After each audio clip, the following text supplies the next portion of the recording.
Dando continuidade ao nosso evento, neste momento, então, daremos início ao segundo painel, que irá tratar da conciliação, instrumento de efetivação do acesso à justiça nas causas de menor complexidade. E para coordenar o segundo painel, convidamos a desembargadora, Janice Goulart Garcia Ubiali, do Tribunal de Justiça de Santa Catarina.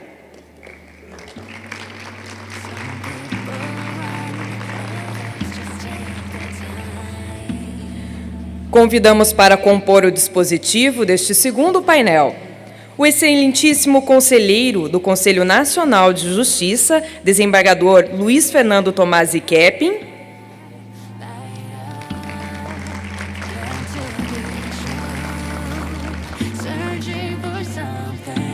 doutor Eduardo Tobera Filho, presidente da subseção da OAB de Palmas, por gentileza.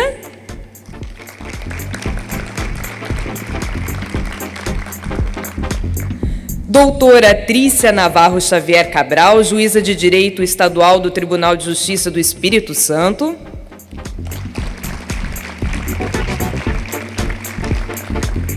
Doutora Valéria Ferioli Lagastra, juíza de Direito da 2ª Vara de Família e das Sucessões da Comarca de Jundiaí, São Paulo.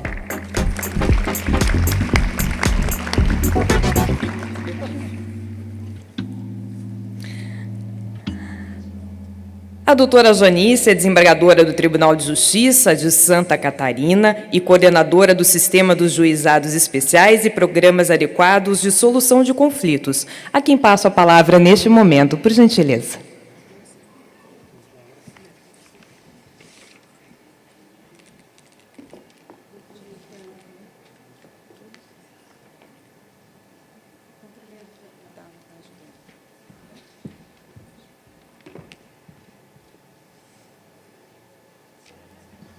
Cumprimentando a doutora Valéria, a doutora Trícia, o doutor Luiz Fernando e o doutor Eduardo, também cumprimento todos aqui presentes. O tema do nosso painel, conciliação, instrumento de efetivação do acesso à justiça nas causas de menor complexidade probatória, é muito cara ao sistema dos dados especiais. Por que é muito cara? Porque o sistema foi criado para facilitar o acesso à justiça e, sobretudo, solucionar a lide pela via da conciliação e da mediação, quando for o caso. A expressão de acesso à justiça, todos sabem, não é algo fácil de definição. Entendo que o acesso à justiça ocorre quando há facilidade de acesso ao judiciário e, ainda, quando há uma resposta eficaz e eficiente por parte do Poder Judiciário. E é nesse sentido que o tema está especialmente atrelado ao sistema dos dados especiais, pois o sistema foi criado para proporcionar uma justiça de fácil acesso em que as partes efetivamente participem da resolução do conflito e dele saiam satisfeitas, obtendo tanto processual quanto sociologicamente a resolução da lide. Dito isso, conselheiro, eu peço autorização para quebrar o protocolo e prestigiar as mulheres, dando preferência às suas falas. Passo a palavra à doutora Valéria, por 20 minutos, e eu fiz aqui um currículo resumido, seguindo os princípios dos juizados especiais. A doutora Valéria, juíza de Direito do Tribunal de Justiça do Estado de São Paulo, especialista em métodos de soluções alternativas de conflitos humanos, dedica-se à difusão dos métodos consensuais de solução de conflitos, coordena cursos de capacitação de conciliadores e mediadores judiciais no Estado de São Paulo e curso de formação inicial e aperfeiçoamento em magistrado, módulo nacional, da Escola Nacional de Formação e Aperfeiçoamento de Magistrados. A palavra, doutora Valéria.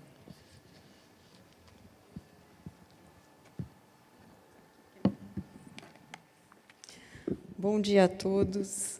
É um prazer estar aqui. Em princípio, eu queria agradecer o convite que me foi feito pelo desembargador José Laurindo de Souza Neto. E, em nome dele, parabenizar todos os organizadores do evento. Obrigada. Também queria dizer que é um prazer e uma honra participar desse painel, né, presidido pela minha amiga Janice Biali, né, que me tornei amiga dela graças à conciliação e exatamente à alfonagem, e hoje ela mora no meu coração. E também é muito bom poder compartilhar aqui os ensinamentos, né, do conselheiro Luiz Fernando Tomasi Kepping e da Trícia Navarro, minha colega também e amiga, e do advogado Eduardo Tobero. Com certeza eu vou aprender muito com vocês também. Na verdade, devido ao tempo e também como aqui nós estamos num fórum e não numa sala de aula, eu pretendo trazer para vocês uma reflexão sobre a justiça restaurativa no Brasil. E essa fala assim, sobre justiça restaurativa era como a professora Ada carinhosamente se referia, né, a esses métodos consensuais de solução de conflitos que hoje estão crescendo no Brasil. Então, dentro dessa ideia de reflexão, eu vou pensar junto com vocês aonde nós estamos hoje, né, como nós chegamos aqui e para onde nós queremos ir em relação a esses métodos consensuais de solução de conflitos. Porque a gente precisa pensar que isso pode melhorar o nosso trabalho, mas, acima de tudo, nós temos que pensar na melhora da prestação jurisdicional, que acho que é a nossa atividade fim, que o principal objetivo dela é esse. Então, fazendo uma retrospectiva breve, nós podemos pensar que os métodos consensuais de solução de conflitos no Brasil, eles existem desde a nossa Constituição de 1824, que já trazia a conciliação, a justiça de paz, a arbitragem, e era uma conciliação prévia obrigatória, quer dizer, era muito mais avançado do que o que nós temos hoje. Então, ninguém podia entrar com ação em juízo se não tivesse tentado a conciliação perante o juiz de paz. Isso foi sendo repetido na legislação infraconstitucional e, na República, não era mais obrigatório tentar conciliação para ingressar com ação em juízo. Porém, a conciliação sempre existiu na nossa legislação e o CPC de 73 tinha vários artigos que tratavam da conciliação, mas é interessante notar que era uma conciliação basicamente feita pelo próprio juiz. Todos os artigos falavam que o juiz devia tentar a conciliação. E a grande inovação, então, da justiça conciliativa no Brasil foi, sem dúvida nenhuma, a Lei dos Juizados de Pequenas Causas e, depois, com o aprimoramento, a Lei dos Juizados Especiais, porque foi a partir daí que começou a se trabalhar com conciliadores terceiros, que não mais o juiz. E a experiência deu certo, porém, naquela época, ninguém falava em necessidade de capacitação. Bastava ter vocação, reputação ilibada para ser um conciliador. Com a lei de arbitragem, que veio logo depois, então começaram a surgir as câmaras de arbitragem, que começaram a trabalhar com a mediação, tal qual utilizada em outros países, como Estados Unidos e Canadá. E a mediação cresceu no Brasil e houve a necessidade de institucionalizá-la. E surge um primeiro projeto de lei, o 94/2002, da deputada Zulaie Cobra, e aí, com isso, vieram várias experiências, até que esse projeto foi paralisado e surge, então, a ideia, que foi capitaneada aí pelo professor Kazuo Watanabe, de uma política judiciária nacional de tratamento adequado de conflitos, que vem exatamente com a Resolução 125 de 2010 do CNJ, que traz 3 objetivos principais: o acesso à justiça como acesso à ordem jurídica justa, que é uma expressão do próprio professor Kazuo, a mudança de mentalidade em relação ao uso desses métodos e a qualidade do serviço prestado por conciliadores e mediadores. E aí, com base nas experiências dos tribunais e outros projetos de lei, tudo foi sendo condensado e vem o novo CPC, que traz como um princípio informador o estímulo a esses métodos, e depois dele, logo depois, a Lei de Mediação de 2015. Então, a partir daí, a gente pode pensar, como a professora Ada Pellegrini Grinover falava, que nós temos no Brasil um mini-sistema de métodos consensuais de solução de conflitos, composto pelo novo CPC, a Lei de Mediação e a Resolução 125, que não foi revogada por nenhuma das leis. E aí a gente pode pensar, bom, e os juizados, o sistema dos juizados, ele não faz parte desse mini-sistema? Na verdade, eu acho que hoje nós devemos pensar que ele faz parte do mini-sistema, mesmo porque foi a primeira lei que tratou da conciliação de uma forma mais ampla e com essa possibilidade de um terceiro conciliador. Então, dentro disso, nesse microsistema, mas com todas essas leis e a própria resolução, é necessário que a gente faça uma interpretação conjunta dos dispositivos, até para conseguir torná-los efetivos, para que eles tenham efetividade e sejam aplicados. Hoje nós temos que pensar nessas leis e na própria resolução como um conjunto de normas. E usar muitas vezes na interpretação, quando há alguma incongruência entre as normas ou alguma dificuldade, a gente tem que pensar em usar a teoria do diálogo das fontes. Então, a lei especial prevalece sobre a lei geral, mas onde a lei geral não contrariar ou não restringir a lei especial, ela complementa. Então, em vários momentos, é necessário que a gente faça essa interpretação conjunta. Ao mesmo tempo, nós temos que pensar que o acesso à justiça, como acesso à ordem jurídica justa, é o principal objetivo dessa política pública traçada pela Resolução 125. E o que significa isso? Significa que o acesso à justiça não é um mero acesso ao Poder Judiciário, né? Que muito foi resolvido com a Lei de Assistência Judiciária Gratuita, com os próprios juizados, tirando aquela litigiosidade contida que havia na época, então, de determinados conflitos que não chegavam ao Poder Judiciário, mas o acesso à justiça qualificado e acesso à justiça com J minúsculo, como costuma dizer o próprio professor Kazuo Watanabe, significa muito mais que isso. Significa que a pessoa deve ingressar no judiciário, isso deve ser permitido a ela de uma forma ampla, mas ela deve sair com uma solução célere, justa, adequada e efetiva. E muito mais que isso, esse ressignificado do acesso à justiça, que, como o desembargador Laurindo falou muito bem ontem na aula inaugural, a gente já está hoje na 4ª ou na 5ª onda renovatória do processo, e a gente está, então, nessa parte de que o Poder Judiciário, o Poder Público, tem que dar uma atenção para a pessoa.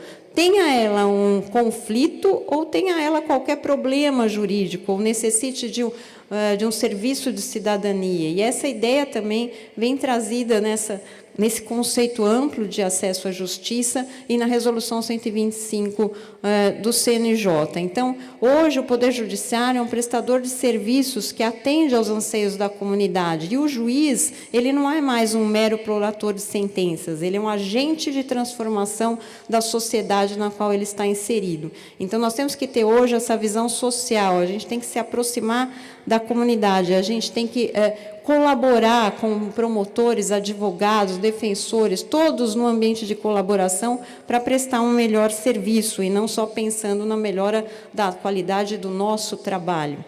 Então, hoje nós temos firmado, com base nessas leis, que conciliação é diferente de mediação, e nesse ponto eu não vou tecer maiores comentários, que nós temos que, hoje, obrigatoriamente, capacitar e remunerar conciliadores e mediadores, e o terceiro ponto é que a gente tem que instalar esses centros judiciários de solução consensual de conflitos, os CEJUSCs, que tem nele inserido uma ideia de tribunal multiportas. Então, a ideia de tribunal multiportas, assim como a própria conciliação, também já estava na Lei dos Juizados Especiais. Então, nós temos os artigos 21 e 22 da Lei dos Juizados, que permitia que o juiz togado ou leigo, no início da sessão ou da audiência, tentasse esclarecer as partes sobre as vantagens da conciliação, e que, se as partes não quisessem ou não desse certo a conciliação, elas pudessem buscar a arbitragem. Ali já tinha um princípio de uma ideia de tribunal multiportas, que é esse sistema de vários métodos consensuais de conflitos podendo ser oferecidos pelo Poder Judiciário. É um Poder Judiciário com uma ampla porta de saída. Então, nós temos uma ampla porta de entrada, com esse acesso à justiça amplo, que todos podem acessar o Poder Judiciário, mas também várias portas de saída, que são a conciliação, a mediação, a arbitragem e até outros tantos métodos que nos Estados Unidos, por exemplo, se trabalha muito. Então, esse conceito, hoje, a gente tem que fazer um paralelo dentro dessa ideia de um microsistema, um paralelo da ideia do Tribunal Multiportas, do próprio Sejusc como unidade judiciária e dos juizados especiais. Nós temos que pensar neles convivendo e se relacionando, para que nós exatamente consigamos uma prestação jurisdicional mais efetiva. Então, dentro desse pensamento, eu trago aqui uma ideia que há muito tempo eu venho defendendo, de que, por exemplo, hoje nós temos o Sejusc pré-processual. Então, por que a gente não fazer essa ligação do Sejusc pré-processual com os juizados? Então, vou explicar melhor o que eu estou pensando e o que eu estou querendo dizer. Se a pessoa procura o Sejusc pré-processual, tenta uma conciliação, a conciliação é infrutífera, com esse termo de conciliação infrutífera, ela pode já ingressar diretamente com a reclamação no juizado, e aí no próprio juizado não há necessidade de fazer aquela audiência de tentativa de conciliação, o juiz já pode designar diretamente a audiência de instrução. E é uma via de mão dupla, quer dizer, se nós temos essa ideia de que no Tribunal Multiportas o servidor deve atender a população e fazer uma triagem e um encaminhamento para o método adequado, por que não, se a pessoa procurar o juizado diretamente, que é o que ocorre na maioria dos locais, porque hoje as pessoas conhecem mais o juizado do que o Sejusc até, agora que isso vem mudando.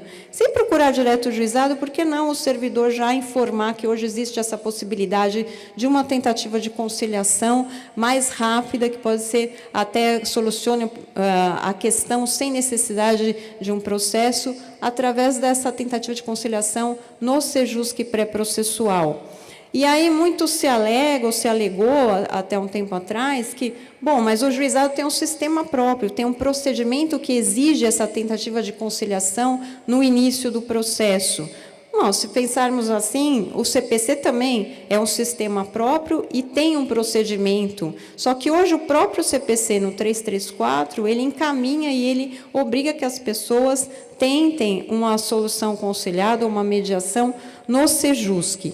Então, a gente poderia pensar na mesma coisa em relação aos juizados e a essa ligação com o Sejusc. Mesmo porque está também na lei dos juizados a origem desse pensamento do setor pré-processual do Sejusc. No artigo 17, era colocado, na lei dos juizados, comparecendo as partes, instaurar-se-á desde logo a sessão de conciliação, dispensados do registro prévio do pedido e a citação. E o 57 possibilita a homologação do acordo extrajudicial, valendo a sentença como título executivo judicial. Então, isso também já estava na origem do juizado. Tudo que nós temos hoje, na verdade, foi um desenvolvimento, foi uma atualização do que já estava na lei dos juizados. E, por isso, nós, que somos do sistema do juizado há tantos anos, eu acho que também temos uma responsabilidade em fazer com que a conciliação progrida e com que isso se mude no Brasil, em termos gerais. O outro ponto que eu queria tratar é exatamente o que vem firmado agora com esse microsistema de obrigatoriedade de capacitação e remuneração dos conciliadores e mediadores. Então, a Lei 9.099, realmente, ela não previa essa necessidade de capacitação. O artigo 7º fala que basta que sejam os conciliadores recrutados preferencialmente entre os bacharéis em direito. E o que se exige é só vocação, reputação ilibada. Só que nós temos que pensar hoje nessa ideia de microsistema, que o artigo 12 da Resolução 125 fala que todos os conciliadores e mediadores que atuem em qualquer órgão do Poder Judiciário precisam ser capacitados. E a Resolução 125, a Lei de Mediação e o CPC trazem, então, principalmente a resolução, parâmetros mínimos de capacitação e a necessidade e obrigatoriedade de serem cadastrados no Sejusc. Aí, o que se alega também? Bom, o CNJ permitiu que o conciliador seja um estagiário de direito. Então, nos juizados que basicamente atuam com esses conciliadores estagiários, como que nós vamos fazer? Nós vamos capacitar a faculdade toda, porque o estagiário, ele muda muito, né? Ele vai se formando e vai indo embora. Então, esse investimento do tribunal seria inócuo e seria muito alto. Não, mas não precisamos pensar assim. Nós precisamos pensar que no nosso quadro de conciliadores do juizado, basta que tenhamos alguns conciliadores devidamente capacitados e cadastrados no Sejusc.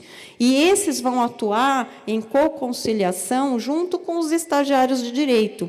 Isso tudo vai melhorar a qualidade. Então, vai haver um maior comprometimento dos conciliadores em relação ao trabalho e vai ter motivação para reciclagem, aperfeiçoamento, tudo isso melhorando a qualidade do serviço dos conciliadores. Então, hoje o que se vê em muitos juizados é que se obtém um grande número de acordos, mas, ao mesmo tempo, nós temos um grande número de execuções e recursos. Então, número de processos altíssimo. E isso muito se deve à falta de capacitação adequada dos conciliadores, porque o conciliador que força o acordo ou que constrange as partes a fazerem o acordo, muitas vezes, porque ele não tem esse conhecimento técnico da conciliação, ele pode até fazer um grande número de acordos, mas muitos vão gerar execução.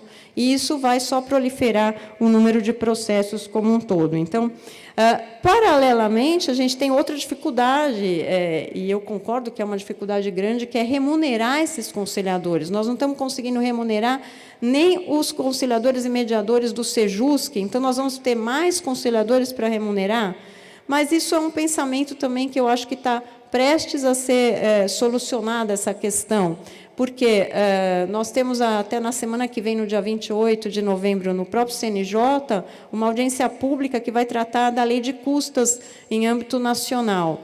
E dentro dessas propostas que estão surgindo, no Instituto Brasileiro de Direito Processual, no próprio NUPEMEC de São Paulo, o Rio, né, o desembargador César Cury também tem essa ideia, a gente tem algumas propostas exatamente de criar um fundo ou de remunerar um mediador com uma despesa processual. E aí, criando esse fundo, poder remunerar, inclusive, aqueles conciliadores mediadores que atuam como voluntários ou que atuam para assistência judiciária gratuita, que é uma grande massa dos nossos processos hoje, na maioria das comarcas, principalmente do interior, inclusive das grandes cidades, dos grandes estados. Então, esse projeto ainda traz uma ideia de que aquela pessoa que procurou o Sejusc pré-processual, ela, quando vai ingressar com a ação, ainda que tenha aquela audiência obrigatória de mediação, não seria mais necessário, então, recolher essa taxa ou essa despesa processual, porque ela já teria tentado a conciliação voluntariamente no setor pré-processual. Tudo isso para a gente incentivar os métodos consensuais de solução de conflitos e mudar a mentalidade do brasileiro em relação a eles. Então, o que nós podemos pensar é que nada impede, então, que no nosso juizado a gente tenha no quadro conciliadores fixos, como eu falei, que tenham a capacitação adequada, que sejam remunerados nesse formato que está parecendo que vai ser o formato que vai solucionar nossos problemas, né? Eu espero que solucione, mas a gente tem que pensar que esses conciliadores, ainda que eles sejam cadastrados e participem do setor pré-processual do Sejusc, eles podem atuar também no juizado em co-conciliação, junto com os estagiários de direito ou com outros conciliadores que não sejam tão bem capacitados. Isso tudo vai melhorar a qualidade e vai auxiliar na mudança de mentalidade da população em relação ao uso dos métodos. Porque isso também eu sempre disse, se a pessoa for à mediação ou conciliação obrigatória e ela verificar que é um serviço de péssima qualidade, ela nunca mais vai procurar, seja voluntariamente, seja dentro do judiciário. Voluntariamente nem pensar, mas dentro do judiciário ela vai querer dispensar essa audiência obrigatória com toda certeza, porque ela recebeu um serviço de má qualidade. Então, isso auxilia todos nós, inclusive aqueles que atuam no âmbito privado e na advocacia e que pretendem investir nos métodos consensuais. Então, concluindo, porque eu sei que o tempo é curto, né? Na verdade, a gente hoje tem que ver o acesso à justiça, exatamente como o professor Cazu coloca e como o José Laurindo ontem falou, um acesso à justiça na quinta onda, um acesso à justiça como acesso à ordem jurídica justa, um acesso à justiça com J minúsculo, ou seja, o direito das pessoas ingressarem no judiciário e terem uma resposta séria, eficiente, ainda que ela não tenha um problema jurídico, mas que ela precise de uma orientação, de um serviço de cidadania. E, por outro lado, assim, a gente tem que ter essa ideia de que hoje nós temos esse microsistema, que o juizado está no microsistema. E nós, como protagonistas e como a vanguarda da conciliação no Brasil, nós temos exatamente que incentivar que tudo isso caminhe, e não caminhar por blocos ou separadamente. Juntos somos mais fortes e vamos conseguir mudar o Brasil e alguma coisa melhor.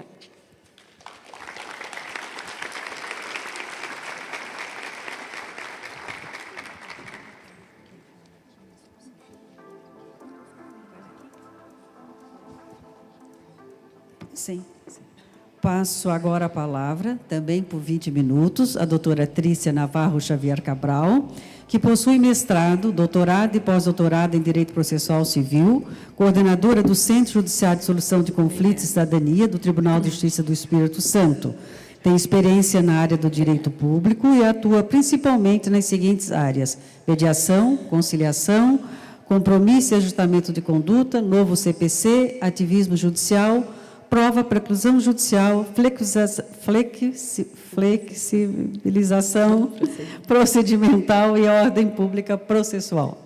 Com a palavra, doutora Trícia. Olá, bom dia a todos. Quero cumprimentar todos os presentes, inclusive os meus colegas de bancada, na pessoa do desembargador José Laurindo de Souza Neto, que carinhosamente e honrosamente me convidou para participar desse grandioso evento. Quero parabenizar essa organização incrível, porque o evento está realmente belíssimo e eu já tive a oportunidade de fazer eventos, eu sei quanto é difícil, quantas noites mal dormidas, né, até chegar o dia do evento, até finalizar o evento. Então, eu quero parabenizar a organização. Quero cumprimentar os meus colegas do Espírito Santo, que, devido à minha idade, eu não consegui localizar, mas eu acredito que estejam aqui. Muito obrigada, é um prazer estar aqui com vocês. E eu também quero cumprimentar os meus colegas do FONAMEC, que é o Fórum Nacional de Conciliação e Mediação, o desembargador César Cury, o presidente, que eu ainda não encontrei, mas está aqui, o Alexandre. Alexandre, tudo bem? Então, dito isso, para o tema que foi proposto para esse painel, a primeira coisa que me vem à mente é que os juizados especiais representam nada mais, nada menos do que a primeira política pública relacionada a métodos autocompositivos no Brasil. Nós sempre tivemos a conciliação, como a Valéria disse, em algum momento pontuada na legislação. Mas foi justamente nos juizados especiais, na lei dos juizados especiais, que essa audiência, uma audiência obrigatória de conciliação, ela tornou possível que a população não só ingressasse num tribunal, ingressasse à justiça e tivesse acesso a um primeiro contato com uma tentativa de conciliação, com a tentativa de diálogo entre as partes, com a parte contrária, e também foi o espaço onde as partes pudessem ficar mais à vontade, onde as partes pudessem ter um ambiente mais informal, mais simples. E essa iniciativa legislativa, que foi de 95, acabou inspirando, inclusive, o novo CPC, que é de 2015. Porque se hoje nós temos uma audiência do artigo 334, prevendo uma audiência de mediação de conciliação logo no início do procedimento, isso foi, certamente, uma inspiração nos juizados especiais. E, veja, no CPC, essa audiência ela é uma audiência cogente para o juiz. Só as partes podem dispensar essa audiência, ela é uma audiência cogente. Então, ela foi fruto de uma inspiração, de uma ideia, que veio exatamente nos juizados especiais. Só que o que tem acontecido com os juizados especiais? Eles foram essa primeira política, claro que depois veio o CNJ e trouxe toda a política para dentro do judiciário, ela foi a primeira política legislativa, só que nós tivemos alguns impasses devido exatamente ao excesso de litigiosidade no Brasil. Que foi, primeiro, a demora no agendamento dessas audiências de conciliação, que até hoje traz uma agonia para as partes, né? As partes hoje entram nos juizados com a expectativa de que vai ser uma justiça rápida, e as audiências estão demorando 1 ano, 1 ano e meio de conciliação para serem agendadas. Enquanto, por exemplo, na minha vara civil, que eu marco a audiência do 334, eu agendo com 4 meses. Então, essa demora no agendamento é um primeiro passo que deve ser enfrentado. E a segunda, como bem a Valéria colocou, é a qualidade dos conciliadores e também dos juízes leigos. Por quê? Porque eles fazem o primeiro acolhimento das partes. Então, esse primeiro acolhimento, seja para ser mantido ou não nos juizados, ele tem que ser realmente satisfatório, ele tem que ser um acolhimento onde as partes se sintam confortáveis de estar naquele ambiente de justiça, dentro daquela justiça que é especial. É uma justiça que foi formatada para ser especial, ela não pode se aproximar de uma justiça comum. E aí, eu vi esses dias uma crítica na doutrina que eu achei extremamente interessante, que a gente tem assim, um paradoxo desses facilitadores nos juizados especiais. A gente tem, de um lado, conciliadores estagiários, né, que não são formados, enfim, que não tem às vezes, muitas vezes, maturidade para estar fazendo um acolhimento e conduzindo uma conciliação. E nós temos um outro lado, que são, às vezes, juízes leigos, que imprimem uma formalidade, um ritual, uma liturgia, que é a palavra agora da moda, né? Uma liturgia tão grande que acaba aproximando muito de uma justiça comum, que é aquela justiça onde há poder, onde há uma sensação de hierarquia muito forte. Então, em nenhum desses dois casos se torna ideal para os juizados especiais. E aí, feita essa introdução, eu tenho 3 pontos para falar de reflexões que eu tenho feito em relação a isso. A primeira é que já é hora dos juizados resgatarem o seu prestígio, o seu papel social. E isso passa muito pela capacitação dos facilitadores, capacitação, na verdade, não só dos conciliadores e dos juízes leigos, mas também, como foi dito no painel anterior, dos próprios juízes. Essa capacitação, por exemplo, dos conciliadores, é claro que a gente não precisa fazer a mesma capacitação que a gente tem no CPC e na Resolução 125, com 40 horas teóricas, 100 horas práticas. Mas, talvez, uma capacitação mínima de 10 horas, 20 horas, mesmo para aqueles conciliadores estagiários, talvez fosse o mínimo que a gente pudesse fazer pelos jurisdicionados. E, além disso, essa capacitação tem que ter 2 viés. Ele tem que, não só ser uma capacitação que realmente imprima a técnica, né, para que os conciliadores conheçam as técnicas autocompositivas, para que eles possam fazer, eventualmente, triagens de processo, mas também para que esses facilitadores entendam o ambiente em que eles estão. Eles estão num ambiente onde foi formatado para ser uma justiça especializada. Uma justiça onde é um tratamento mais simples, um tratamento mais informal, um tratamento onde as partes podem se sentir efetivamente acolhidas. E essa proximidade com a justiça, o que a gente vê na justiça comum, eu acho que tira um pouco o brilho dos juizados e do propósito pelo qual os juizados eles foram efetivamente criados. Então, esse é o primeiro ponto. E aqui, eu até vi esses dias que o Tribunal de Justiça da Bahia fez uma capacitação dos conciliadores dos juizados, mas fez a capacitação, eu acho, nos termos da Resolução 125, que também é absolutamente válida, e eu achei assim, uma iniciativa bastante prudente, bastante interessante.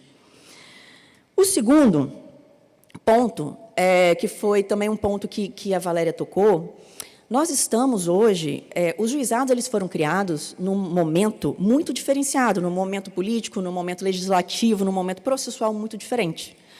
Hoje nós estamos num momento onde tudo mudou, nós temos a Resolução 125 de 2010, nós temos o CPC, nós temos a Lei de Mediação e nós temos diversas outras legislações que, inspiradas nesse microsistema de métodos adequados de resolução de conflitos, passaram a tratar a conciliação, a mediação e a arbitragem. Hoje, praticamente, não tem nenhuma lei envolvendo direito material importante, seja no âmbito civil ou no âmbito penal, que não tenha o princípio da consensualidade sendo abordado.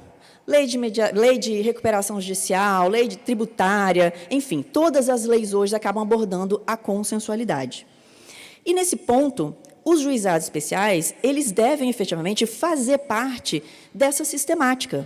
Ele deve fazer parte de uma sistemática, de uma política pública que, na verdade, é única. E, para isso, eu acho que, e aí é uma reflexão que eu faço, e até coloco aqui, que é o ambiente né, do FONAGE, é que os juizados, eu acho que a gente já tem maturidade o suficiente para, eventualmente, oferecer a mediação. Por que só a conciliação? Por que nós já não podemos oferecer a mediação? Porque o fato de termos demandas de menor complexidade não significa que sejam demandas que não precisem de algum tratamento específico, que não contenham uma relação continuada a ponto de ser a mediação o caminho mais adequado, um método, o remédio mais adequado para aquele conflito. Aí vocês vão perguntar, nossa, mas já é difícil tratar com a conciliação. Como é que a gente vai inserir a mediação nesse contexto? Né? E aí, a gente, é claro, a gente está aqui para pensar, esse fórum é para a gente pensar em soluções, pensar que os juizados não podem mais ficar fora dessa política e não oferecer ao jurisdicionado mediação, e também pensar em formas de que isso possa ser inserido, ainda que gradualmente. Então, por exemplo, podemos ter conciliadores ou mediadores sendo formados, cada juizado tendo um mediador formado, por exemplo, para atender as demandas que na triagem tiverem relação com a mediação. Seria uma opção. 2, a gente poderia ter uma cooperação com os sejusques. Então, eventualmente, ter uma pauta dentro do sejusque só de mediação vinculada aos juizados. Então, se lá na triagem dos juizados o conciliador identificar que é uma causa relacionada, é uma causa de uma relação continuada, que seja necessária a mediação, faz um acordo com o Sejusque para que tenha uma pauta dos juizados especiais para tratar aquelas causas que mereçam efetivamente a mediação como método. Terceira possibilidade, utilizar as câmaras privadas. Eu acho que as câmaras privadas ainda estão muito subutilizadas no nosso sistema, dentro desses vários apoiadores, porque a conciliação e mediação não é uma política só para o Poder Judiciário, é uma política também para o setor privado. E eles podem se complementar, eles podem se ajudar. Então, essa talvez seria uma outra saída. Então, eu acho que os juizados especiais, inclusive, têm que estar preparados para o seguinte, para as partes hoje, que já conhecem mais a mediação, o Instituto da Mediação, eventualmente exigirem isso. Já pensou se, às vezes, estão no meio de uma audiência, ou de conciliação, ou de instrução, e a parte fala, olha, espera aí, as partes, né? Olha, a gente quer fazer um negócio jurídico processual, uma convenção processual, que o ministro falou há pouco, e a gente quer suspender o processo e a gente quer participar de uma mediação. O que os juizados vão fazer? Vão falar, não, então a gente vai extinguir o feito, porque mediação não cabe aqui, é justiça comum? Não faz sentido, né? Então, a gente tem que estar preparado para essas demandas, porque elas vão aparecer mais cedo ou mais tarde para os juizados. E é melhor, obviamente, que os juizados se antecipem para isso. E um terceiro ponto é sobre a tecnologia. Isso aqui eu já vou passar rapidamente, e mais deixando para os senhores algumas reflexões sobre o uso da tecnologia nas demandas de menor complexidade. Como a gente tem visto, a tecnologia ela tem sido usada para diversos atos processuais, principalmente para os atos de comunicação. Mas a inteligência artificial ela tem se expandido de uma tal forma que hoje nós já temos a inteligência artificial ajudando o juiz quase que na qualidade de assessores, fazendo triagem de jurisprudência, fazendo triagem de pedido, fazendo, enfim, compilação de demandas repetitivas. E mais do que isso, os senhores sabem que na Estônia, para as causas de menor complexidade, para as causas até R$30 mil, já existe o juiz robô. Ou seja, as partes colocam documentos dentro de uma inteligência artificial que dá a decisão. E essa decisão pode depois ser revista por um juiz humano. Mas veja a que ponto a gente chegou, de ter um juiz robô, ou seja, um juiz, a inteligência artificial, efetivamente exercendo jurisdição. E aí, aqui, a primeira reflexão ética que se faz.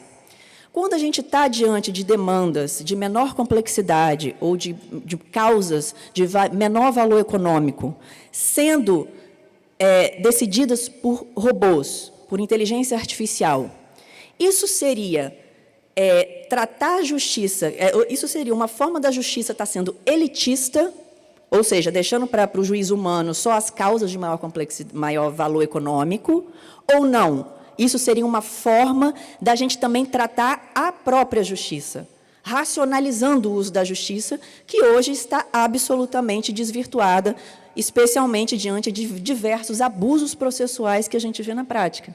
Tanto que a ministra Nancy acabou referendando uma teoria que já existia do assédio processual, né, que é esse abuso que as partes têm em litigar.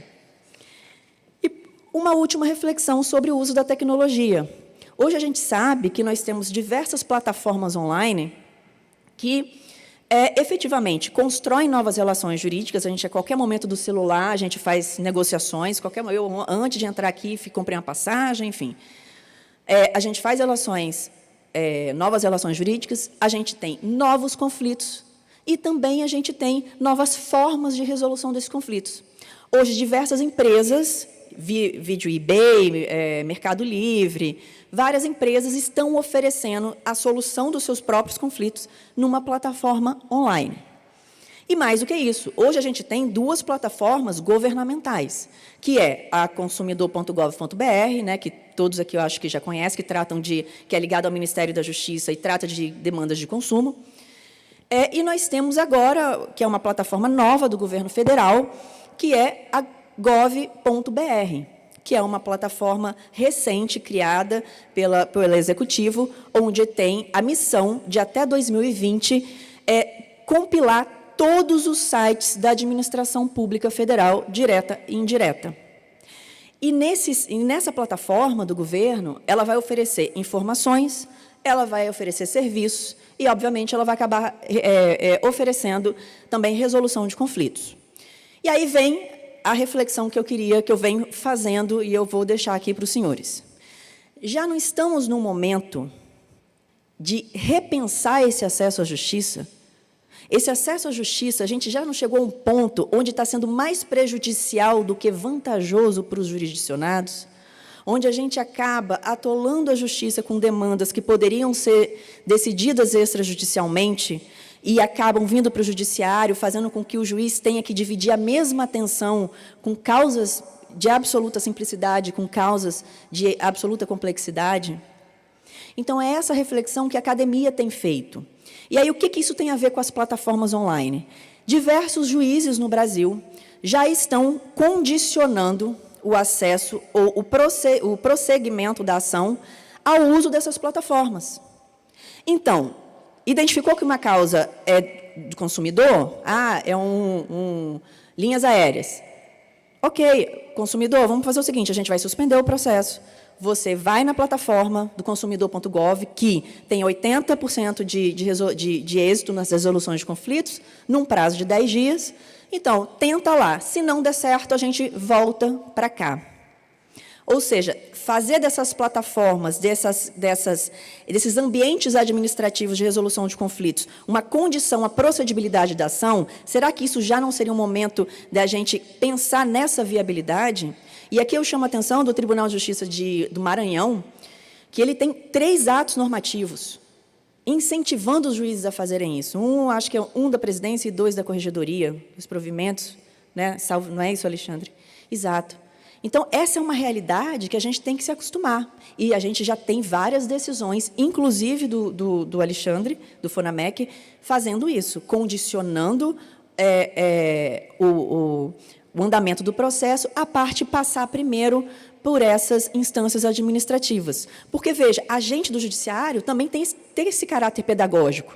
Porque se a gente que está aqui não conhece o consumidor.gov, não conhece o gov.br, imagina a população, que também isso poderia ser um serviço de cidadania do Sejusc, ensinar a população a passar por esses caminhos mais rápidos de resolução de conflitos. Então, são essas reflexões que eu queria deixar para os senhores. Nós estamos numa verdadeira mudança de paradigma, para uma realidade que pode se tornar completamente diferente da atual, mas eu tenho certeza que vai ser uma realidade absolutamente promissora. Muito obrigada, agradeço a atenção de todos.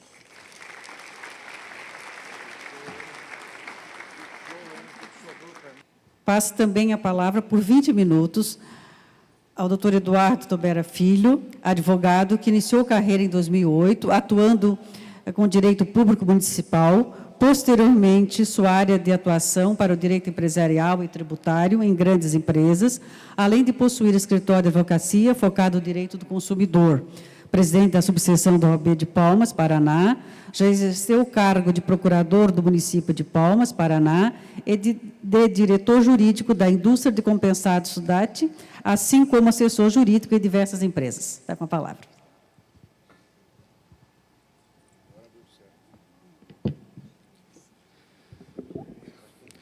Antes de iniciar, queria parabenizar a magistrada Trícia e dizer que fiquei completamente apaixonado por a sua visão e senso de justiça e encantado com vossa fala, em razão que os consumidores, a população que efetivamente buscam o juizado especial cível, esse é o pensamento atual dos mesmos. Então, a senhora conseguiu acobertar realmente o que a população busca e espera do juizado especial cível. Então, meus parabéns por vossa fala. Muito bem. Preclaro os magistrados, preclaro os julgadores e julgadoras, muito bom dia. Queria parabenizar vossas excelências por estarem aqui nesse grande dia da justiça brasileira. Eis que vossas excelências, nós todos estamos aqui tentando aprimorar a melhor forma de levar a justiça para aquelas pessoas que tanto confiam na justiça brasileira e no mero julgamento de vocês. Prometo não me alongar, em razão que o próximo módulo será presidido pelo nosso eterno presidente, desembargador Renato Braga Bétega, e será ministrado também pela nossa desembargadora Joeci Camargo, a qual efetivamente realiza um trabalho célere, imparcial e totalmente informal no nosso Estado, onde se faz justiça muitas vezes em 15, 20, 30 minutos e as partes realmente saem com a efetiva mediação e conciliação. E se vossas excelências ainda não têm esse projeto nos Estados, devem aplicar, que é um projeto sem precedentes. Como o nosso módulo já foi devidamente apresentado e aqui discutido, mas não posso deixar de cumprimentar o nosso conselheiro do Conselho Nacional de Justiça, desembargador Luiz Fernando Tomasi Kepp, o qual, em sua sabatina no Senado Federal, muito bem destacou que tomará todos os esforços possíveis e impossíveis para implementar as políticas efetivas e adequadas para a solução através da mediação e da conciliação. E não foi à toa esse fato inédito que os 11 ministros do Supremo Tribunal Federal escolheram Vossa Excelência para compor o CNJ para levar a melhor justiça para todo o nosso país. E agradeço o convite também do meu conterrâneo agora, José Laurindo de Souza Neto, nosso desembargador do Tribunal de Justiça do Estado do Paraná, que está fazendo um trabalho de 20 anos em 2 anos, não só em relação à conciliação e mediação, mas está reformulando o Tribunal de Justiça do Estado do Paraná com um belo trabalho em favor de toda a magistratura e de toda a advocacia do nosso Estado. Muito bem. Muito bem se falou aqui nesse painel, e será dado continuidade, em razão das medidas efetivas e adequadas de conciliação de um litígio que já existe, de uma guerra que já foi criada, de uma discussão que uma das partes já vem buscando a justiça. Todavia, data maxima venia, quero aqui consignar que também devemos, de forma institucional, buscar medidas coletivas de solução de contingências, para aí sim nós evitarmos futuras demandas e futuras conciliações. Hoje, até o desembargador José Laurindo falou daquelas 4 portas em vossa palestra ontem, uma delas está fechada, então vamos falar só de 3 hoje, desses 3 estágios. Um dos estágios é a cultura da judicialização, cultura essa que acredito que ainda vai aumentar muito, em razão que a justiça vem sendo a última esperança da população, a população confia em seus advogados, no Poder Judiciário, então, felizmente ou infelizmente, essa cultura demorará muito ainda para acabar em nosso país. Um outro estágio é o que nós estamos comentando aqui, que é da conciliação e da mediação, E tem um terceiro estágio, que eu acredito que seria um dos mais importantes, que temos que iniciar a combater através das nossas instituições, e quando eu falo em instituição, a instituição são vossas excelências, os juízes em suas comarcas, em razão que muitas vezes o litígio, a conciliação, ela está tentando exterminar uma febre individual, um problema individual, enquanto o problema coletivo, aquela doença crônica esquizofrênica, ela continua a jorrar processos diariamente em vossas comarcas. Então, nós estamos tentando matar um processo só, matar aqueles 1000 processos mensais, anuais, que são entrados diariamente, mas não estamos tentando atacar o problema em sua origem. E melhor explico essa situação de como podemos fazer para acabar com esses litígios coletivos, até mesmo parafraseando o nosso magistrado da 2ª presidência do tribunal, Dr. Anderson Fogaça, quando da implementação do decreto presidencial 8.234 de 2014, o qual prevê a política nacional de participação social, de participação institucional, através das mesas de diálogo quais que podem ser formais e muitas vezes informais, que traz uma maior efetividade. Não podemos esquecer também, conselheiro, da resolução do CNJ 125/2010, a qual prevê que os magistrados, sim, têm que acabar com os litígios através da sentença, da mediação, da conciliação, mas principalmente de uma forma de orientação à população. E finalizo ainda essa questão, como bem explanou ontem o José Laurindo, com o objetivo 16 do Pacto Global da ONU, que prevê que, com a grande eficiência das instituições, as mesmas têm que se aproximar ainda mais da nossa população. Assim, como que eu posso melhor explicar como que a gente pode aplicar essa mesa de diálogo nas instituições, nos casos de falha na prestação de serviço, que são as grandes demandas que vêm abarrotando os juizados especiais cíveis, com 50%, 60%, até 70% da pauta de vossas excelências aqui.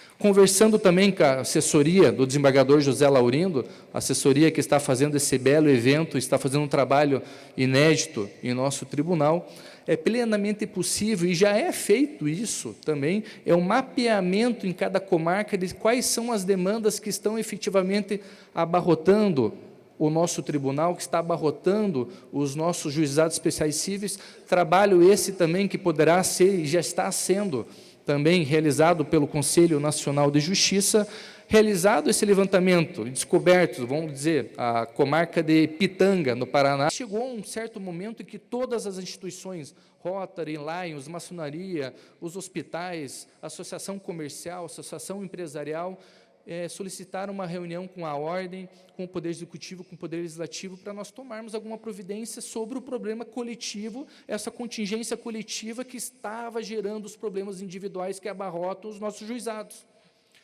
Feita essa reunião, nosso magistrado, fizemos essa mesa de diálogo tão informal e começamos o trabalho. Realizamos uma representação junto à Anatel, realizamos pedidos de providências urgentes ao Senado Federal, Câmara de Deputados Federais, Câmara de Deputados Estaduais, chamamos imprensa local, imprensa estadual, e entregamos um dossiê de mais de 500 páginas, comprovando essa falha na prestação de serviço ao Ministério Público.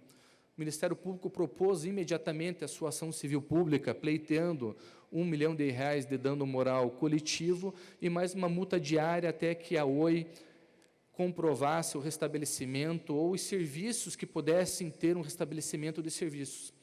Conferida, dado a liminar pleiteada, milagrosamente, espantosamente, nunca mais ocorreu a falha na prestação de serviço, que chega nessa minha teoria, que aquelas ações individuais apenas estavam acalmando aquela febre. E quando propomos uma ação coletiva, unindo todas as instituições, conseguimos resolver aquele problema em menos de uma semana. Problema que a população inteira de Palmas entrou com essa ação individual e não estava conseguindo. E muitas vezes, alguns magistrados que passavam, não, vamos reduzir o dano moral para incentivar a redução dessa ação, sem pensar na tentativa de efetivamente solucionar o problema, que foi esse problema como a gente resolveu, unindo, e o Poder Judiciário teve um papel de suma importância nessa mesa de diálogo. Um grande outro exemplo também, passada essa fase, surgiu outras demandas de grande massa na nossa comarca de Palmas e também em Santa Catarina, Chapecó, que é a famosa ação de fila de banco. Também começou 50% das ações do Juizado Especial Civil era fila de banco. O que nós fizemos, as instituições, Poder Judiciário novamente, Ministério Público, Poder Executivo e a Ordem, simplesmente marcamos uma reunião com o gerente no nosso banco da instituição financeira, uma conversa de 40 minutos com ele, 30 minutos sobre futebol, 15 sobre realmente o problema, resolvemos o problema, que era era os dias de pico, do dia 1º ao dia 5 ocorriam esses picos, o nosso gerente, que tornou-se amigo das instituições, nos dias de pico, hoje ele sai da sua cadeira e ajuda no atendimento hoje, nos atendentes, para que não haja mais a ultrapassão do limite de tempo. Mais um exemplo da mesa de diálogo, solucionando uma contingência coletiva e aí sim, evitando as ações judiciais que estão abarrotando e muitas vezes prejudicando aqueles que efetivamente querem uma decisão justa e célere de vossas excelências. Porém, teve no município de Chapecó, acho que todo mundo viu o vídeo que correu pelo WhatsApp, tentamos lá a mesa de diálogo, lá, diretamente com o gerente, em razão da decisão do STJ, que o dano moral não é mais, que tem que ser comprovado, o dano moral não seria mais presumido, ao invés de colocar um funcionário a mais, ele acabou tirando. Então, lá as pessoas ficavam 2, 3, 4 horas, exagerei 4 horas, 2 horas para ser atendidos. Então, dentro dessa mesa de diálogo, não conseguimos, através do gerente, fomos trabalhar através do PROCON. O PROCON fez 1, 2, 3, 4, 5 notificações ao gerente. Na sexta, ele acabou interditando aquela agência bancária que hoje vem agora apresentando serviços de qualidade, serviços efetivamente merecidos pelos consumidores, e assim agora não vai mais existir 50% de ações no Juizado Especial Civil. Tem outros exemplos, mas acho que o meu tempo já se esgotou, e queremos todos ouvir o nosso conselheiro, Luiz Fernando Tomasi Keppen, como a Copel, também tivemos um problema no norte do Paraná, em Baiti, Barro Preto, não sei se tem alguém aqui dessa região, algum magistrado, também lá ameaçava chover, a energia elétrica já caía, já começava a ter picos, a cidade inteira tinha a sua geladeira queimada, a televisão, grandes empresas também tinham o seu maquinário de R$100 mil, R$500 mil queimados em razão dos picos de energia elétrica. Quando chovia, sempre caía a luz. Quando aparecia a Maju dizendo que ia chover no outro dia, a luz já caía também. E acontecia essas quedas de energia elétrica. Também fizemos, através dessa mesa de diálogo ali, só o Poder Executivo, Legislativo e a OAB, fizemos inúmeras reuniões com a Copel, entrei com uma ação coletiva em nome de uma grande empresa e também tivemos lá, após uma liminar com uma multa diária de R$50 mil, conseguimos restabelecer os serviços e a população não precisou mais entrar com milhares de ações individuais para apenas curar a febre e não matar a doença coletiva crônica, como também, acho que nas comarcas de vocês, tem muitas ações de empréstimo consignado, o senhorzinho vai fazer um empréstimo e, de repente, aparece 2, 3, 4 empréstimos. A população sabe quem são os estelionatários, a população sabe quem está se apropriando e fazendo esse estelionato. E como que a gente vai resolver isso? Através da mesa de diálogo, do Poder Legislativo vai fazer essa investigação para nós, o Poder Executivo, o Ministério Público, e aí sim a gente vai conseguir resolver o problema e também reduzir essas ações também do INSS, do desconto indivíduo, que acredita que gera também de 20% a 30% da pauta de vossas excelências.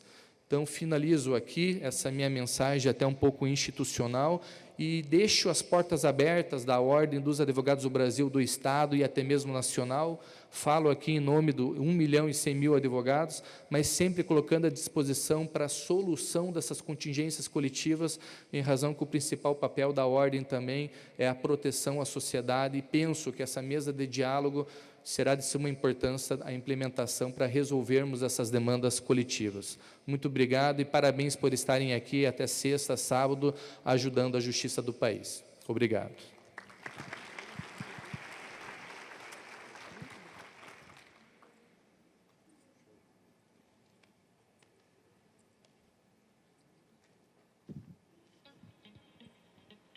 Passo por fim, também por 20 minutos, a palavra ao Dr. Luiz Fernando Tomasi Keppen, formado em Ciências Jurídicas e Sociais e mestre em Direito das Relações Sociais.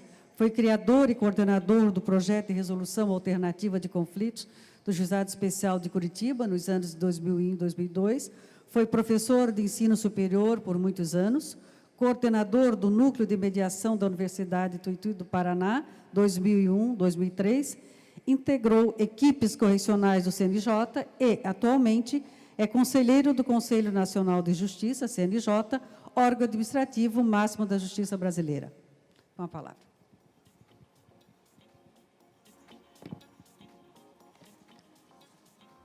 Tá bom. Tá ótimo. Obrigado. Bom dia a todos e a todas. Eu acho que eu comecei um bom dia meio baixinho, né? Que não ouvi ninguém dizer bom dia, então vou dizer agora mais alto. Bom dia a todos e a todas. Aí sim. Vamos ver se, pelo menos com isso, a gente, aqueles que estão lá no fundo, esse ambiente escurinho, tudo bem organizado, então acordam com esse nosso bom dia que estão lá atrás. Bom, mas de qualquer maneira, eu quero iniciar essa nossa fala, em primeiro lugar, agradecendo as palavras da nossa presidente, a Janice, que também está conduzindo esse painel. Quero parabenizar a doutora Valéria Lagasta, que nos brindou com uma excelente locução a respeito da experiência paulista e também da sua vasta experiência docente na área. Enfim, tem uma contribuição imensa a nos ajudar a resolver os problemas práticos do dia a dia. E também a minha colega Trícia Navarro Xavier Cabral, que nós estivemos juntos na MB, enquanto estive lá na diretoria cultural da MB, estivemos juntos em projetos importantes. Ela que é uma apaixonada desse tema, que é o tema da resolução de conflitos, uma grande especialista e que nos ajuda sempre quando nós nos defrontamos com questões mais complexas.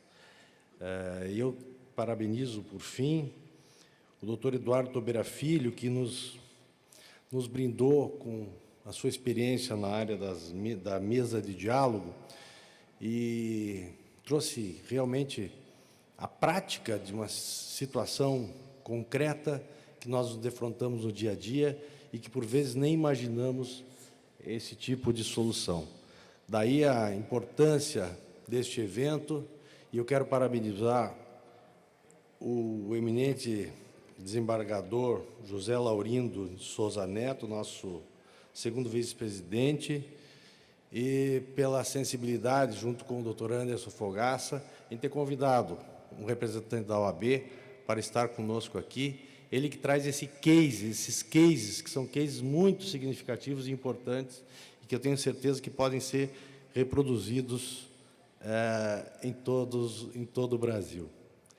Como os senhores devem ter percebido, eu tinha colocado lá a minha fala, preparei uma fala sobre mediação e técnicas de mediação.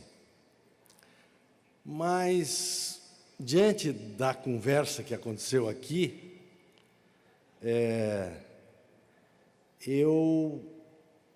diante do desenvolvimento aqui do painel, eu resolvi alterar um pouquinho aquilo que eu vou falar, e vou falar a respeito de uma experiência que nós tivemos lá no Juizado Especial do Paraná, que foi no Juizado Especial Cível, o projeto de múltiplas portas de resolução de conflitos que nós tivemos, que eu fui coordenador dos anos de 2002, de 2001 e 2002. Por 2 anos nós tivemos esse projeto lá.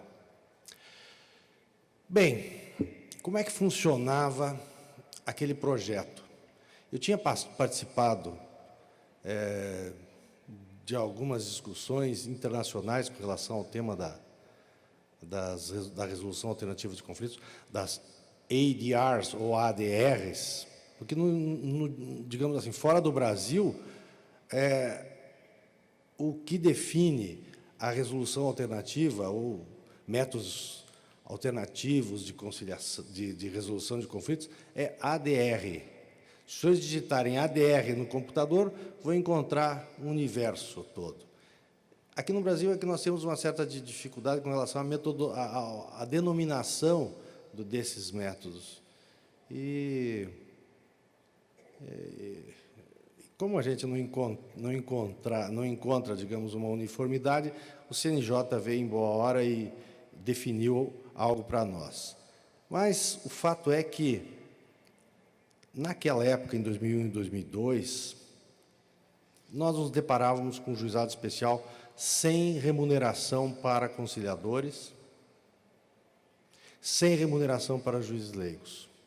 E como resolver toda aquela situação? Primeiro, nós criamos, no âmbito dos juizados especiais, cursos de formação. Todo conciliador que atuava lá, fosse ele estudante de direito, ou fosse ele já uma pessoa de uma outra formação, ele teria que fazer um curso inicial. Esse curso inicial era de mais ou menos umas 10 horas, e ele era teórico e prático também. Submetíamos ele a uma simulação de audiência, e era algo que funcionava muito bem. Aí, ele começava no sistema, ele entrava no sistema como conciliador em formação. Nós criamos uma hierarquia de conciliadores dentro do nosso sistema. Conciliador em formação, conciliador depois de um tempo, conciliador formador e conciliador coordenador. Essa hierarquia é algo sensacional e que funciona porque todos nós gostamos de nos sentirmos em processo de progresso. A pessoa entra no sistema e diz, não, o que você é lá? Eu sou conciliador. Agora, diferente, eu sou conciliador formador. Eu sou conciliador coordenador de equipe. Então, esse tipo de iniciativa gerou comprometimento deles com essa promoção. E que se dava mediante digamos assim, não algo formal, que não é típico do juizado, mas é algo informal, que era uma reunião com os coordenadores, conciliadores coordenadores. Então, eles faziam uma avaliação da atuação daquele conciliador, e, com isso, o conciliador galgava esse acesso na sua carreira de conciliador dentro do nosso sistema. Bem, mas só a preparação não era suficiente. Nós tínhamos, como disse o Dr. Tobeira, inúmeras situações em que se repetiam essas questões de massa. E o que nós criamos, então, lá no Juizado Cível de Curitiba? A primeira porta. E eu pedi para reproduzir as portas no meio da nossa... Eu tinha um PowerPoint para apresentar, mas eu pedi para reproduzir as portas que o desembargador José Laurindo apresentou ontem, porque eu resolvi falar sobre... Mudei agora essa nossa fala, para trazer as portas aí. Então, a pessoa, o consumidor, enfim, o cidadão, buscava o Poder Judiciário, e nós oferecíamos múltiplas portas de resolução daquele conflito. A primeira porta que nós oferecíamos era a resolução imediata. Como é que funcionava? O sujeito ia demandar contra, na época, era telefonia fixa, e estava começando o celular, 2001 e 2002. O sujeito tinha aluguel de telefone, enfim. Então, nós convidamos, na época, a Telepar, para que ela tivesse um funcionário com capacidade de resolução. Então, também tínhamos problemas com cartão de crédito, enfim, Eram 4 ou 5 empresas, que eram as maiores demandadas do juizado, que tinham, dentro de uma salinha, nós disponibilizamos apenas uma mesa para elas, mas o que acontece? Ali era uma mesa de negociação direta pré-processual. Então, a pessoa vinha e dizia, olha, eu quero entrar com uma ação contra a Telepar. Eles diziam, olha, a Telepar está ali. O senhor não quer tentar resolver imediatamente essa questão? E, normalmente, dava um volume de conciliação muito alta. Obviamente que nós guardávamos aqueles números também para as nossas estatísticas, porque sempre temos que estar... Quer dizer, entrou no sistema, fez o acordo na resolução imediata, nós já acreditávamos para nós também essa solução como positiva, como eficiente a atuação do sistema. Bem, não deu acordo imediato ou não era uma situação como aquela. Nós íamos para a audiência básica, audiência de conciliação. A audiência de conciliação que tinha o conciliador conciliador em informação, normalmente, que atuava, seja ele alguém vinculado a uma universidade, seja ele um voluntário na época, ele tentava da forma como ele podia. Não conseguiu a conciliação, ele chamava o conciliador, um conciliador ou um conciliador coordenador, para vir fazer uma supervisão, um repasse, que ele chamava.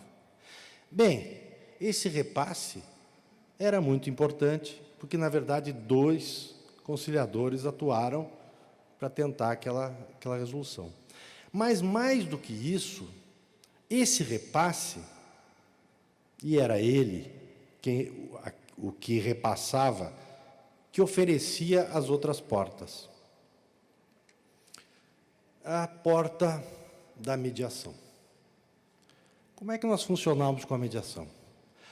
A conciliação, todos nós sabemos, ela ocorre com um determinado tempo, porque nós marcamos audiência, nós marcávamos no juizado, onde eu era coordenador, de meia em meia hora. Como é que nós vamos poder fazer mediação em meia hora?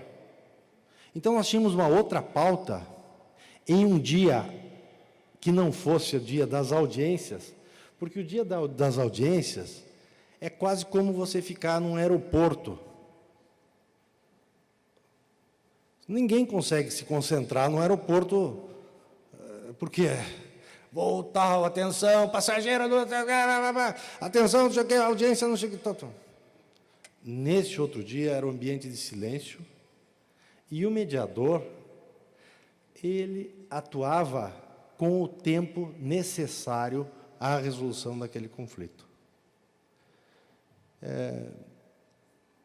Teve uma causa que foi para a mediação, que me marcou muito, que era uma ação de despejo para uso próprio,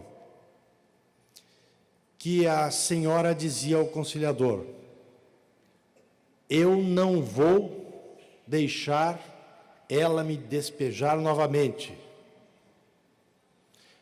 Eu não aceito isso, é um abuso. É a segunda vez que ela já me despeja. O conciliador disse: mas como assim? Segunda vez que ela despeja?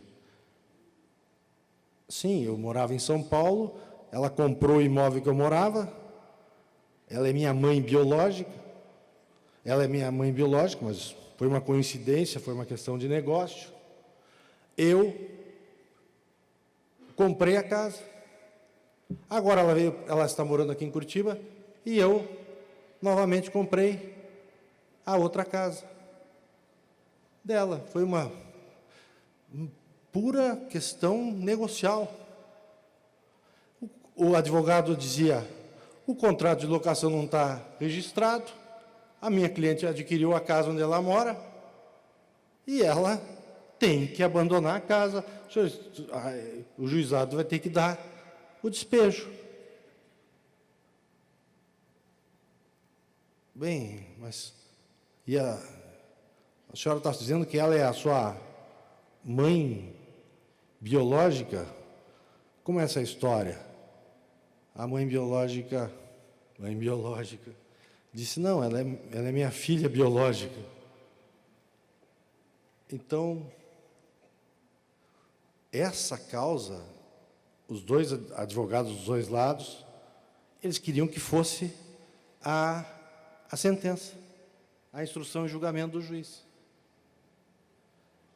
Esse caso, o nosso coordenador, conciliador-coordenador, encaminhou para a mediação. Ficaram numa mediação por algumas sessões e o que se descobriu é que, em 1940, no interior do Paraná, essa mãe engravidou e o pai era uma pessoa muito severa e ela engravidou solteira de um forasteiro e ela foi expulsa de casa assim que ela teve a filha. E ela, com aquela situação de violência do pai contra ela, ela acabou se mudando de estado e nunca conseguiu ter contato com a filha por conta exatamente da violência.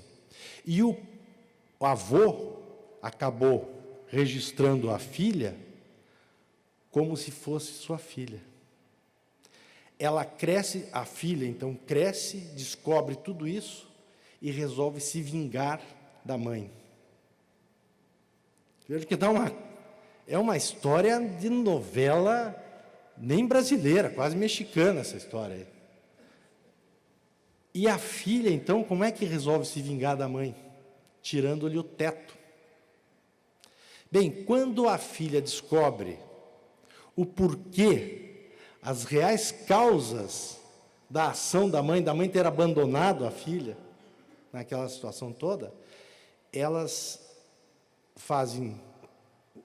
acabam vindo inclusive a morar juntas. Ou seja, a mediação, para determinado tipo de causa, exatamente aquelas causas que envolvem relações jurídicas sensíveis, ela tem um valor, e eu não entendo como que a gente até hoje não implementou de modo absoluto. Todo o juizado especial brasileiro deveria ter, evidentemente, que mediadores à sua disposição, assim como a própria justiça comum, a nossa justiça do Código que atua com os processos que dão da Lei 9.099. Bem, mas nós não oferecíamos apenas a mediação. Nós oferecíamos a negociação direta entre as partes. Suspende-se o processo e as partes vão negociar. Porque, às vezes, o diálogo não dava para resolver a questão naquela hora. Precisava ser verificado uma planilha, algum documento, alguma outra coisa. O que a gente oferecia? A negociação direta. Suspende o processo e vão conversar lá na empresa, em algum outro lugar. Negociação. Oferecíamos também, além da negociação, nós oferecíamos a avaliação técnica. Como é que funcionava a avaliação técnica, como é que pode funcionar e como é que deu certo e dá muito certo. A avaliação técnica é lá meio que do direito americano, que eu busquei isso aí, do direito australiano também. Como é que funciona numa corte americana, uma corte australiana, enfim. Ou mesmo no nosso juizado, como é que funcionava lá? Nós pegávamos, no corpo, do próprio corpo de conciliadores, nós tínhamos engenheiro, nós tínhamos dentista, e uma vez aconteceu exatamente o seguinte: a consumidora alegava que não pagou o dentista porque o pivô que ele tinha colocado em sua boca não estava bem colocado. E que, por isso, ela estava tranquila, não queria pagar, e era uma ação de cobrança no juizado especial. Não quer pagar, vai daqui, vai dali. Não dava acordo, porque ela dizia, não ficou bom, o serviço não está bom.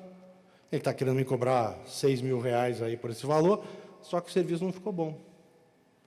Nós dissemos, bem, aí o conciliador lá, o coordenador, passou, deu um impasse ali, deu aquele impasse, o conciliador, o coordenador veio e disse, não, mas nós temos aqui alguém que pode dar fazer uma avaliação técnica só para fins de conversa entre vocês.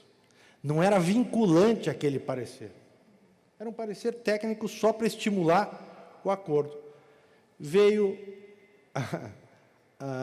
a Deise, que era dentista, era conciliadora lá, que ela, por vocação, por vontade, e a Deise veio e a mulher foi lá e disse assim: agora a senhora vem aqui numa salinha especial que eu vou fazer uma análise aqui. Aí ela abriu a boca, aí a Deise olhou e disse: ah, tá certo, então. Tá, vamos voltar lá para a sala de conciliação. Voltou lá na sala de conciliação e disse: olha, a prótese que o senhor colocou, o dentista colocou, está perfeita. Está tudo excelente, está muito bem, está bem equilibrada, ajustada, e parece que não tem nenhum problema mesmo, isso aí realmente está bem colocado. A conciliadora, a devedora ali disse: bom, então eu proponho pagar em 10 vezes. Ou seja, facilitou o acordo. Mas nós tínhamos também, nessas portas ali, o mini-júri. O mini-júri é o seguinte: vamos, tentativa de acordo, conciliador atuou, seja conciliador em formação, não deu acordo porque se instalou em impasse, não devo, não sei o quê e tal.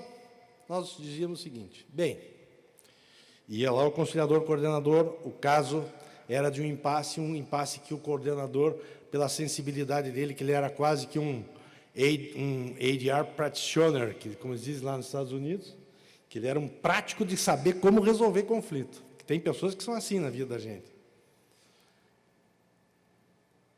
Ele oferecia o seguinte: nós temos aqui 3 conciliadores experientes, 3 conciliadores de cabelos brancos, que nós podemos fazer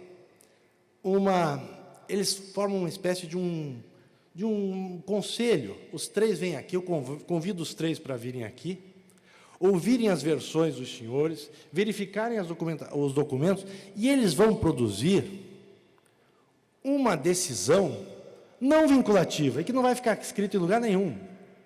Mas eles vão dizer como é que eles acham que eles iriam resolver essa questão. Isso é para quê? Para fragilizar aquele que está muito, muito firme, achando que tem razão e não tem. Aí nós convidávamos lá desembargador Renato Braga Bétega, desembargador Gamaliel, desembargador Mainardi, então conciliadores, e eles vinham, sentavam ali na mesa, ouviam a versão das partes, verificavam os documentos e diziam: doutora, senhora Trícia, a senhora não tem razão. Pela nossa experiência, a senhora vai perder essa causa se a senhora continuar insistindo nesse assunto. Ou diziam: pelo que a senhora comentou, a senhora vai perder, mas o que eu estou percebendo é que a senhora também tem que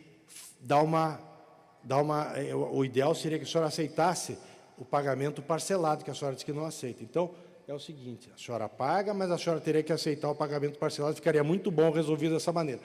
A pessoa, quando recebe essa informação, vinda de 3 pessoas experientes, isso, claro, que tende a facilitar a composição. E, por fim, nós oferecíamos a arbitragem do sistema e, em último caso, a decisão por adjudicação, uma decisão adjudicada, uma sentença judicial.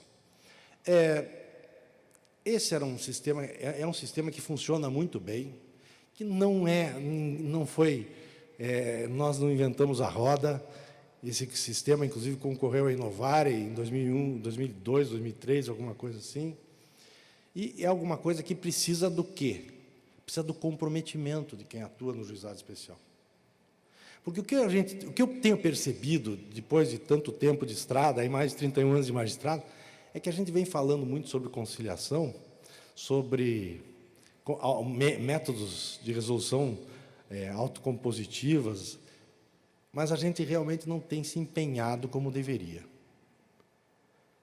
E digo isso porque, veja, nós, participando de um evento na França sobre direito comercial, com juízes americanos.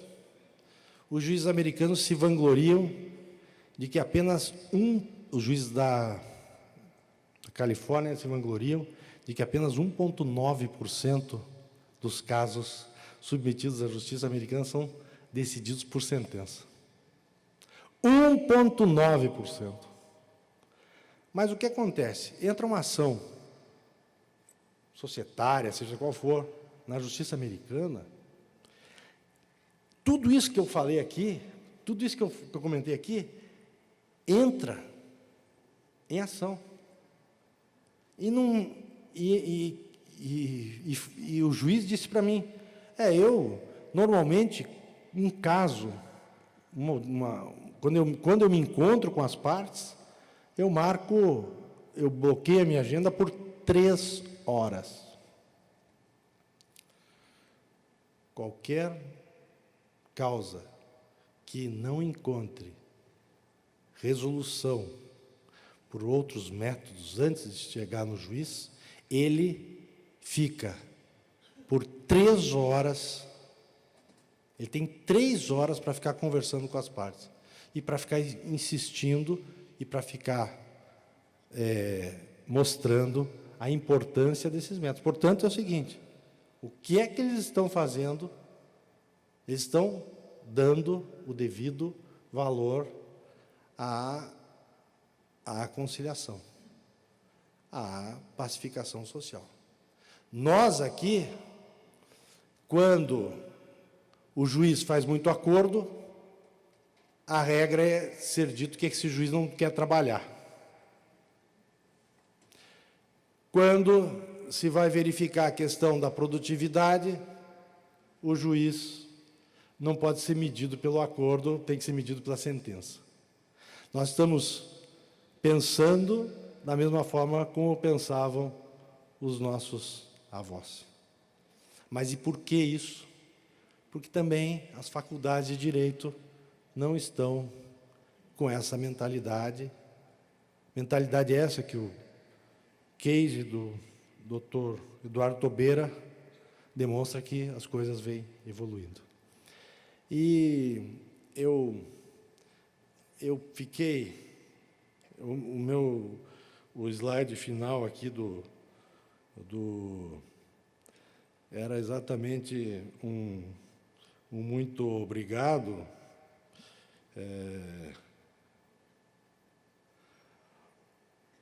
Mas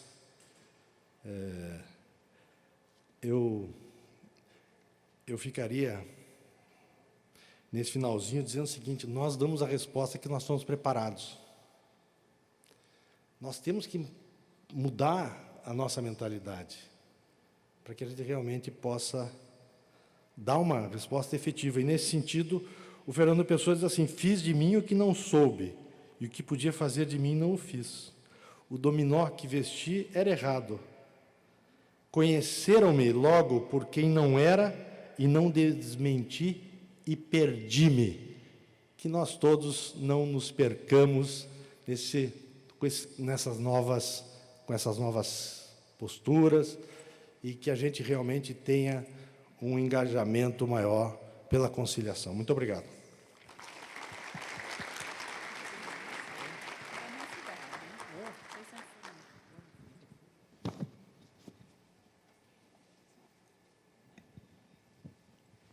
Agradecemos a todos os palestrantes pelas belas palavras.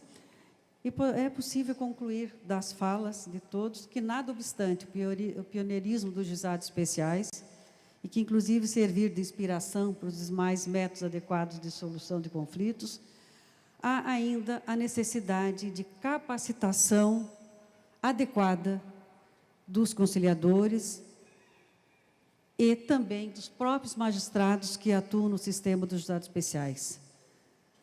Necessidade do diálogo entre o Sejusc e os juizados especiais, porque hoje nós estamos em outro tempo que não aquele quando nasceu o sistema. Da necessidade de incluir a mediação no sistema dos juizados especiais. Não se falava em mediação quando nasceu a Lei 9.099. de repensar a procura do judiciário sem uma pretensão resistida. Acho que está na hora de nós pensarmos isso. Da necessidade, da importância do diálogo com as instituições. Isso faz uma diferença considerável no dia a dia da justiça. E concluir que a conciliação e a mediação é, sim, um caminho sem volta. E que nós precisamos afastar a cultura do litígio. Precisamos começar já nas universidades, para que os advogados compreendam que a mediação e a conciliação é também um caminho, e até mesmo, eu diria, uma ferramenta de trabalho. Acho que por tudo isso, nós precisamos repensar essa cultura, precisamos estar muito forte ao lado dos advogados, para que possamos avançar e deixar o caminho da justiça tradicional como uma segunda opção. E aí precisamos também do Conselho Nacional de Justiça para afastar essa ideia dos tribunais de que o bom juiz é aquele que profere uma sentença e aí de preferência de 10, 15, 20 laudas, falando sobre uma determinada tese jurídica.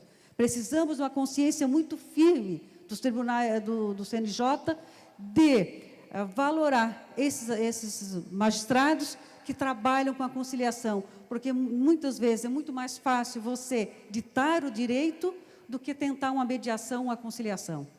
É muito mais desgastante para o magistrado, às vezes, tentar uma conciliação, uma mediação, do que proferir uma decisão. Então, acho que isso passa pelo Conselho Nacional de Justiça. E também cobrar dos tribunais, cobrar muito dos tribunais, a capacitação e também a estruturação do sistema dos juizados especiais. Muito obrigada, obrigada a todos.